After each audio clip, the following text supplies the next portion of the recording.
오늘 하나님께서 우리들에게 주시는 말씀은 사무엘상 16장 6절부터 13절까지 말씀입니다. 구약성경 434면에 있는 사무엘상 16장 6절부터 13절까지 말씀입니다. 찾으셨으면 같이 읽도록 하겠습니다.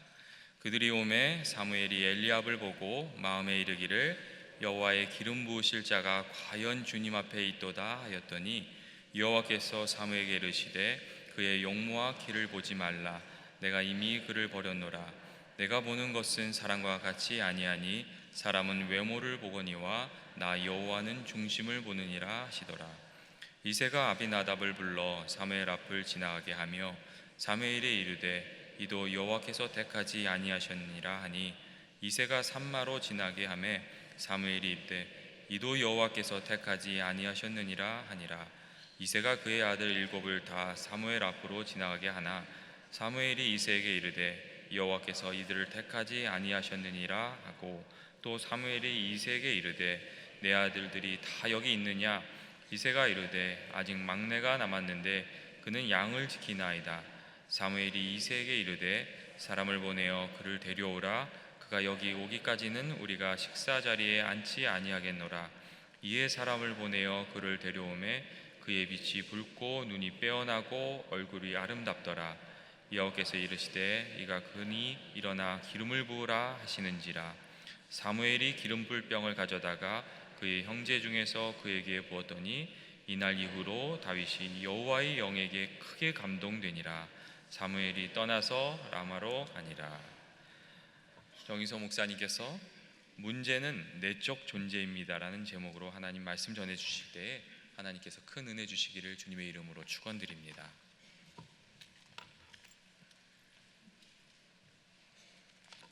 할렐루야. 우리 비전 예배 한번 손들어 보겠습니다. 비전 예배, 잘 오셨습니다. 주님의 이름으로 축복합니다. 한국에서 최근에 어느 명문대학을 졸업한 대학원까지 우수한 성적으로 졸업한 젊은이가 단지 외모가 시원찮다는 이유로 연달아 회사 취직에 실패를 했습니다. 낙방을 했습니다. 그러니까 이 젊은이가 이를 비관해 갖고 자살을 했어요. 한국의 어느 여론조사 기관에서 취업 예비자들을 대상으로 한 설문조사에서도 98%의 취업 예비자들이 외모가 취업에 영향을 미친다, 이렇게 응답하였습니다. 오늘 우리가 사는 이 사회는 소위 말해서 외모 지상주의를 만들어가고 있습니다. 신문, TV, 영화, 모든 대중매체들이 소위 말해서 외모를 추구하는 연예인들을 집중적으로 출연시키고 있습니다. 젊은 사람들이 결혼할 때 99%는 외모를 따진대요. 제가 보면 마음씨도 곱고 신앙심도 깊은 형제자매인데 이 외모지상주의라는 이러한 잘못된 가이드라인에 걸려서 그 훌륭한 신부감, 신랑감을 외면하는 이 세태를 보면 어떤 데 안타까워요. 저렇게 좋은 신랑 후보, 신부 후보를 왜 사람들이 데려가지 않는가? 안타까워.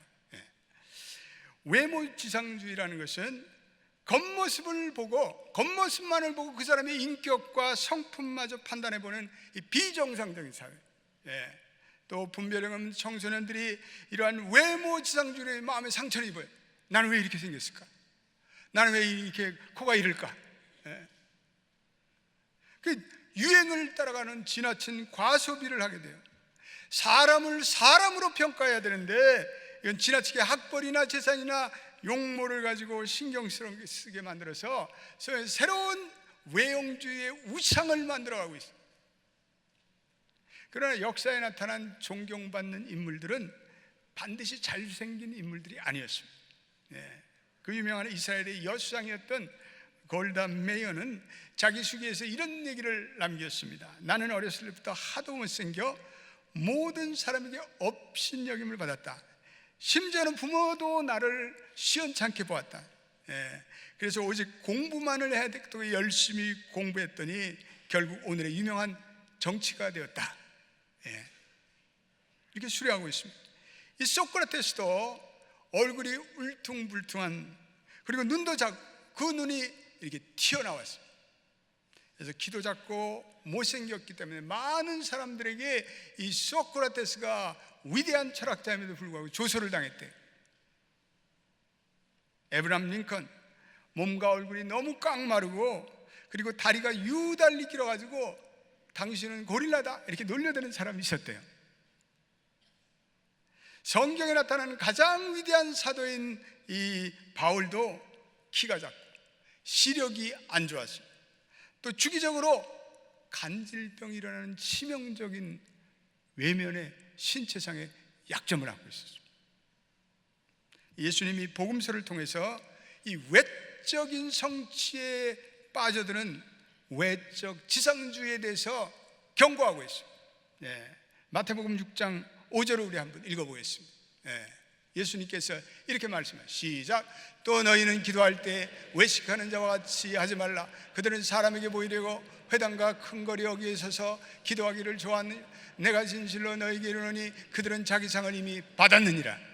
사람에게 보이려고, 하나님께 드리는 기도가 아니라 사람에게 드리는 전지성 기도를 예수님께서는 신랄하게 질책하고 있어요.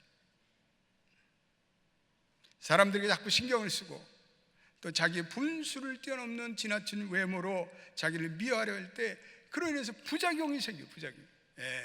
젊은이들이 상대방의 외모에 너무 집착을 해요.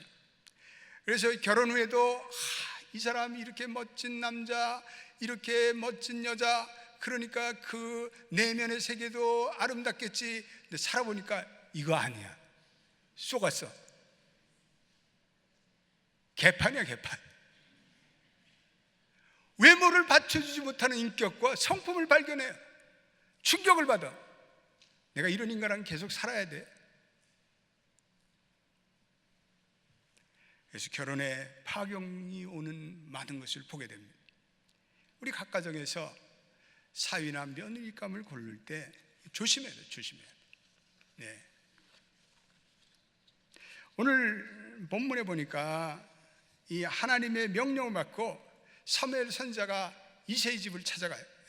그리고 사무엘이 이새에게 너희 집 아들 중에 하나님께서 하나를 택해서 사울 다음 대를 이을 왕을 세워야겠다. 그래서 내가 기름을 준비하러 왔노라. 너희 아들들 다 내 앞에 사열시켜라. 그래. 명예요. 요즘 말로 사열식을 거행해요. 그래서 맏아들로부터 뭐 왕이 된다니까 뭐 이새가 뭐 얼마나 좋았겠어요. 자기 아들 싹 불러가지고 딱 이렇게 사물 앞에 나와 쭉 서요. 그래서 그 아들들을 하나하나 보니까 사무엘이 맨 처음에 이새의 장남인 엘리압을 딱 보는데 한눈에 반했어요. 외모가 준수하고 기골이 장대해요. 그러니까 물을 것도 없다, 이자다. 그래가지고 사무엘이 그를 세우려고 하는데 그때 하나님이 이렇게 급하게 말씀하셨어요. 그게 7절이에요. 한번 읽어보겠습니다. 놀라운 말씀. 시작. 여호와께서 사무엘에게 이르시되 그의 용모와 키를 보지 말라. 내가 이미 그를 버렸노라. 내가 보는 것은 사람과 같지 아니 사람은 외모를 보거니와 나 여호와는 중심을 보느니라 하시더라. 아멘. 저는 이 말씀 좋아해요. 특별히 내가 보는 것은 사람과 같지 않고 그 키를 보지 말라. 할렐루야. 은혜가 팍팍 돼. 아멘이 아멘. 키를 못 들어봐요. 키를 적당히 생기면 되지. 하나님은 외모나 겉으로 드러나는 모습을 보지 않아요. 사무엘은 엘리압의 그러한 외형적인 모습에 너무나 강한 인상을 받았다는 것 같아요. 근데 이 엘리압이 나중에 알고 보니까 비판적인 성격을 가지고 부정적인 사람, 그런 막내 동생 다윗을 함부로 깔반, 아나무 중에 교만함이 이 엘리압에게 있었어요. 본문이 우리에게 주는 첫 번째 교훈은 우리가 중요시하기에는 첫인상, first impression이 잘못될 수 있다는 거예요.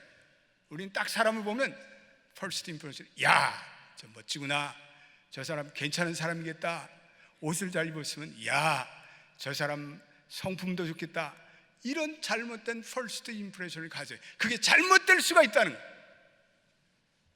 외적인 판단은 하나님의 일을 그르칠 수가 있어요. 사무엘이 그 첫 아들 엘리압을 보는 순간에 그 출중한 외모와 육중한 체구에 쏙 빠져서 아마 그 체격이 NFL 그 풋볼 선수 올스타 선발에 뽑힐 정도가 됐나 봐요. 장대하고 우람하고. 그런데 하나님께서 외모를 취했던 사무엘을 꾸짖어요. 내 눈으로 보는 것을 신뢰하지 말라. 겉으로 드러나는 것이 중요한 것이 아니다. 사람은 눈으로 보지만 여호와는 마음으로 보세요. 할렐루야. 여기서 보지 말라, 이 컨시더라는 단어를 사용하고 있는데 히브리 말로는 라하라는 단어인데 선택하다라는 거예요. 바울은 눈에 보이는 대로 선택해요. 근데 만약에 이 사무엘이 그 엘리압을 기름 부었다면 제2의 사울의 사태가 났을 거예요. 그런 제2의 사울이 될 가능성이 있는 사람. 그런데 하나님께서 그 순간에 사무엘에게 말씀하세요. 나는 그를 버렸노라. 그 영적인 판단력이 있기 때문에 사무엘이 그 순간에 실패를 면해. 우리가 7절을 잘못 생각하면 이렇게 생각할 수가 있어요. 하나님은 수려한 외모를 싫어하시구나. 그건 아니에요. 왜냐하면 오늘 12절도 읽어보니까 이런 말씀이 나요. 12절 한번 읽어보겠습니다. 시작. 이에 사람을 보내어 그를 데려오매 그의 빛이 붉고 눈이 빼어나고 얼굴이 아름답더라. 여호와께서 이르시되 이는 그니 일어나 기름을 부으라 하시는지라. 다윗도 보니까 아름다운 용모를 지냈어요. 오늘 그러므로 7절에 드러나는 말씀은 겉으로 드러나는 모습으로 그 사람을 선택하는 기준을 삼아서는 안 된다, 그 말씀. 우리가 7절의 말씀을 통해서 우리가 깨달을 것은 인간은 영적인 분별력이 부족하다는 거예요. 우리가 이 말씀을 통해서 우리가 깨달을 것은 우리의 판단력이 부족하다는 것을 우리가 인식하는 거예요. 인식하는 거예요.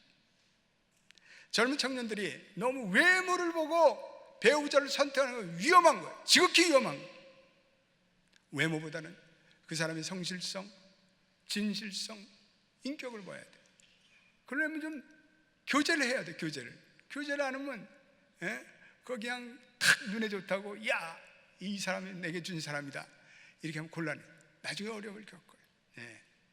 교회에서도 일꾼을 뽑을 때 그 사람의 인격됨, 그 사람의 진실된 삶을 지켜보면서 기도하는 마음으로 뽑아야 돼.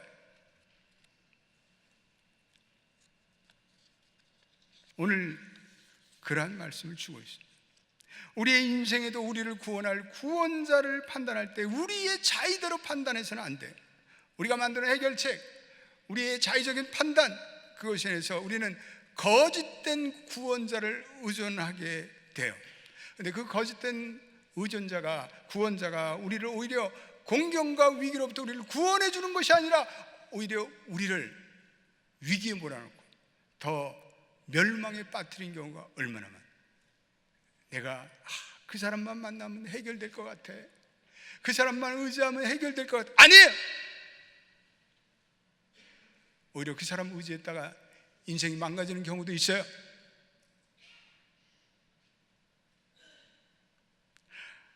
여호와의 진정한 구원만이 우리로 하여금 거짓된 구원자에서 우리를 구원케 하세요. 사무엘이 하나님의 도우심으로 이제 나머지 아들들을 다 보는데 다 통과. 아무도 선택받지를 못해요. 그랬더니 사무엘이 여기에 네 아들들이 다 도열을 했느냐 사열을 했느냐 라고 물어봤더니 그때 이새가 시궁퉁한 표정으로 말째가 하나 남았습니다 그러는 거예요. 막내가 하나 있는데 시원찮습니다. 우리 집안에서는 이 늠름한 아들들이 이스라엘을 이어갈 인물이 나온다면 몰라도 그 아이만은 아닙니다. 아버지는 그 막내 아들 다윗에 대해서 별로 기대를 안 해요. 그런 들판에서 양을 치는 목동이었거든요. 그런데 사무엘이 그를 불러올 것을 요청해요. 다윗은 그 시간에 들판에서 양떼를 치고 있었어요. 구질구질한 냄새가 나는 그 다윗이 들어올 때 여호와 하나님께서 또 사울에게 이렇게 말씀하셔요. 여호와께서 이르시니 이는 그니 일어나 그에게 기름을 부으라. 13절에도 이렇게 돼 있어요. 13절 우리 한번 시작. 사무엘이 기름불 병을 가져다가 그의 형제 중에서 그에게 부었더니 이날 이후로 다윗이 여호와의 영에게 크게 감동되니라. 사무엘이 떠나서 라마로 가니라. 예. 하나님께서는 사람의 중심을 보시고 이 다윗을 세우셔요. 사람은 외모를 보는데 하나님은 외모 지상주의에 빠지지 않으세요. 사울도 외모로 따지면 아주 키가 크고 인물이 아주 출중한 사람. 근데 시간이 가면서 그 인간성이 변질이 되는 거예요. 인내력이 부족해요. 아말렉과 싸우면서 승리했더니 그게 자기가 잘나서 승리한 줄 알아요. 자기 기념비를 세워요. 자기 자랑을 세워요. 그랬더니 어느 순간부터 하나님이 내가 사울을 버렸노라. 너는 안 되겠다. 폐위시켜. 그리고 대신에 내 마음에 합당한 다른 사람을 세우겠노라 말씀해요. 그리고 다윗을 세워요. 물론 다윗은 엘리압이나 그 사울에 비하면 키가 비교적 작은 편. 근데 예술을 하는 사람이에요. 그런 장군같이 그러한 아주 장대한 외모를 갖고 있지 않았어요. 그러나 수금을 좋아하고 음악을 좋아하고 그리고 양을 치는 일개 목자예요. 목자. 예. 그런데 하나님께서 사도행전 13장 22절에 보면 이렇게 분명히 말씀하세요. 사도행전 13장 시작. 패하시고 다윗을 왕으로 세우시고 증언하여 이르시되 내가 이새의 아들 다윗을 만나니 내 마음에 맞는 사람이라 내 뜻을 다 이루리라 하시더라. 내 마음에 맞는 사람이라. 이렇게 내 마음에 맞는 사람, 그 중심이 하나님께 합당했어요. 이 중심이라는 것은 여기에 heart라는 단어를 쓰고 있는데 이거는 내적인 존재를 얘기해요. 네. 따라합시다. 중심이란 내적 존재이다. 정직함을 얘기해요. 온전함을 말해요. 진실함을 말해요. 겉과 속이 똑같아요. 나가서 신앙적인 헌신을 말해요. 다윗은 늘 온전히 헌신했어요. 다윗은 아버지의 양떼를 지킬 때도 온전히 헌신했고 그가 맡겨준 모든 일을 그는 최선을 다해 변함없이, 그는 사울의 부하로 있을 때나 왕이 되었을 때나 변함이 없어요. 그는 변덕을 부리지 않아요. 그는 출세의 기회가 많았어요. 그런데 마음을 팔지 않았어요. 그는 사울의 아들 요나단과 깊은 우정을 나눠요. 사실은 요나단은 자기와 경쟁자가 될 수 있는 사람이에요. 그러나 그는 캐념치 않아요. 이 다윗은 시기와 질투를 모르는 사람이었어요. 다윗은 또 아울러 책임질 줄 아는 사람이었어요. 문제가 생기면 다른 사람에게 자꾸 정가시키는 사람들이 있어요. Because of you. 아버지 때문이야, 엄마 때문이야, 남편 때문이야, 아내 때문이야, 교회 때문이야, 나라 때문이야. 책임을 전가시켜요. 그러나 다윗은 다른 사람이 잘못했을지라도 자기의 책임으로 받아들여요. 아버지를 죽이겠다고 쫓아다니는 그 천하불효한 불효자 압살롬에게 다윗은 맞서지 않아요. 그리고 이 모든 것이 내 잘못이다, 내 죄 때문에 이 불효자식이 일어났다, 다윗은 그렇게 생각해요. 그리고 그 아들을 피해서 피난길을 떠나요. 훗날에 자기 아들 압살롬이 죽음을 당했더니 그는 비통하게 눈물을 흘려요. 그리고 다 내 부족함이다, 내가 덕이 없다, 자기의 책임을 통감해요. 이런 것들이 다윗의 하나님의 마음에 합당한 그런 부분들이. 네. 다윗은 사울의 충성된 신하이자 또 사위예요. 사울의 딸 미갈과 결혼했어요. 그럼에도 불구하고 사울이 다윗을 죽이겠다고 3번이나 창을 던져요. 근데 하나님께서 지켜주셔요. 아마 다윗도 얼마든지 이 사울에게 대항할 수 있는 힘이 있었어요. 근데 광야로 도망을 다녀요.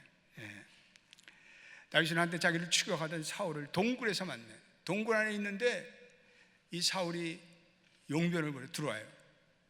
그리고 사울은 다윗을 보지 못해요. 근데 다윗은 다 보는 거예요. 등 뒤에서 창으로 한번 찌르면 게임이 끝나요. 그렇지 않아요. 그럼에도 불구하고 사울에게 손을 대지 않아요. 왜 그래? 하나님의 부으신 종을 내가 어찌 헤아랴. 이거는 하나님이 하실 일이라고 다윗은 생각해요. 다윗이 진심이에요. 다윗의 이런 부분들이 다윗을 다윗되게 한 그런 하나님의 마음에 합당한 그런 부분이에요. 예. 물론 다윗이 완전한 의인이 아니었어요. 그도 때때로 죄를 저질렀어요. 그러나 중심만은 달랐던 것 같아요. 성경에 보면 다윗이라는 이름이 900번이나 나와요. 하나님께서 얼마나 다윗을 사랑하는지 몰라요. 그 중심이 하나님 보시기에 합당했기 때문에 그래요. 예. 지그지글러라는 유명한 성공학자가 있는데 그는 비즈니스의 대가인데 그분이 이런 말을 해요. 한 사람의 인생의 고도를 결정짓는 것은 그 재능이 아니라 그의 삶의 태도이다. 예. 많은 재능이 그 사람의 어떤 진가를 높여주는 것이 아니라 그 사람의 진정한 가치는 그 사람의 내면의 태도에 있다는 거죠. 하나님은 사람의 중심, 사람의 하트, 그 사람의 내면, 그 사람의 내면의 태도를 보셔요. 미국 오하이오 주에서 일어난 전설 같은 얘기가 있습니다. 농장을 크게 하는 테일러라는 분에게 어느 날 짐이라는 청년이 찾아와서 일자리를 달라고 해요. 착실해 보이니까 그러면 창고에서 일을 해라. 그래서 그 짐이라는 청년이 건초를 저장하는 창고에서 아무렇게나 자고 먹으며 일을 해요. 근데 하도 진실되게 일을 하니까 테일러의 딸이 그것을 보고 이 짐과 사랑에 빠져요. 예. 그런데 테일러가 알게 돼요. 그랬더니 테일러 씨가 이 짐을 불러요. 그래갖고 이 못된 녀석, 돈도 족보도 알 수 없는 주제에 내 딸을 넘거든. 당장 나가! 거기서 이 짐을 쫓아냈어요. 그리고 세월이 30년 흘러요. 어느 날 테일러 씨가 창고를 수리하고 창고에 들어갔는데, 건초 창고에 들어갔는데 거기 창고 기둥에 이름이 하나 새겨 있어요. 그리고 거기에는 이렇게 가필드 이렇게 돼 있어요. 가필드. 그 당시에 미국의 대통령의 이름이에요. 30년 전에 그 짐이 오늘 현재 미국의 대통령이 되어 있는 거예요. 만일 테일러 씨가 30년 전에 사람을 똑똑히 판단하는 분별력이 있다면 아마 그는 대통령의 장인이 되었을 거예요. 그러나 짐이 가졌던 겉모습의 모습만을 보고 그를 쫓아내. 그의 내면의 성실과 그의 내면의 인격은 아랑곳하지 아니에요.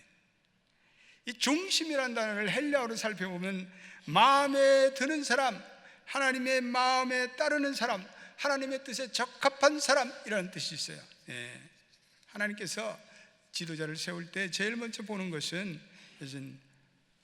하나님을 향한 진실된 마음, 속마음, 그 내면의 존재. 그 마음이 하나님의 마음과 일치가 되는가? 어떤 분들은 입으로는 하나님 떠드는데 립서비스야. 마음은 없어. 사람들이 그걸 보지 못할 따름이야. 하나님은 보셔요. 하나님은 아셔. 하나님은 우리의 속마음을 감찰하고 뚫어보고 계세요. 여기 우리 신앙의 딜레마가 있어요. 오늘 우리의 신앙생활에 진실이 담겨야 할 이유가 있어요. 역대하 16장 9절에 보면 이런 말씀이나요. 한번 읽어보겠습니다. 시작. 여호와의 눈은 온 땅을 두루 감찰하사 전심으로 자기가 하는 자를 위하여 능력을 베푸시나니 이는 왕이 망령되이 행했으니 이후부터는 왕에게 전쟁이 있으리다 하며, 하나님은 온 땅을 두루 감찰하시며 전심으로 자기를 향하는 자에게 능력을 베푸시고, 오늘도 마찬가지죠. 하나님은 하나님께 전심을 다해서 하나님을 섬기고 하나님께 마음을 베푸는 자에게 하나님 능력을 주세요. 은혜를 주세요. 하나님께 인정받는 것이 사실은 영적인 리더십의 가장 기본이에요. 우리가 하나님께 인정받기 위해서 영적인 리더는 자기의 마음을 하나님께 드려야 돼요. 그리고 하나님의 마음을 파악하고 하나님께 순종해야 돼요. 우리가 교회 사역하면서 무조건 열심히 한다고 그게 다 하나님의 뜻에 합당한 게 아니에요. 오히려 우리는 인간들이 받는 평가에 민감해요. 인간들이 뭐라고 얘기하는가 거기에 더 두려움을 느껴요. 그래서 내 자존심이 깎였다, 내가 상처 입었다, 아우성을 쳐요. 그러나 우리가 더 의식할 것은 하나님의 시선이, 내 내면의 상태를 보시는 하나님의 눈이에요. 그걸 더 의식해야 돼요. 하나님은 인간의 내면 존재 자체를 귀하게 여기세요. 영적이고 근본적인 바탕을 보세요. 인간은 아무리 돈을 벌고 아무리 지식이 쌓이고 아무리 학벌이 쌓여도 그 사람의 성품됨의 본바탕은 변하지가 않아요. 이거는 인간이 성령으로 거듭날 때, 그래서 성화되면서 성령의 열매가 맺을 때 인간의 성품이 바뀌는 거예요. 하나님이 사람의 중심을 본다는 것은 성화되고 있는 그 사람의 중심, 영적인 성품을 보는 거예요. 여러분, 이 세상의 성품이라는 것은 시간이 흘러가면 다 없어져요. 낡아져요. 한때 그렇게 아름다운 모습이 세월이 지나면 우리가 다 변해, 쇠락해. 종종 교인들의 집에 신방을 하면 그분들의 젊은 날의 그 사진을 보면 얼마나 아름다운 몰라요. 이야, 배우들이야, 배우들. 결혼식 때 그 찍은 그 신부와 신랑의 그 사진을 보면 이야, 핸섬해, 핸섬. 얼마나 핸섬하고 아름다운지. 그러나 세월이 흘러가면서 그 외모들이 무슨 소용이 있겠어요? 그러니까 어떤 분이 제게 그런 얘기를 하는데 제가 고개를 끄덕였어요. 한국 사람들은 남녀 불문하고 60세가 넘으면 다 얼굴이 비슷비슷해진대.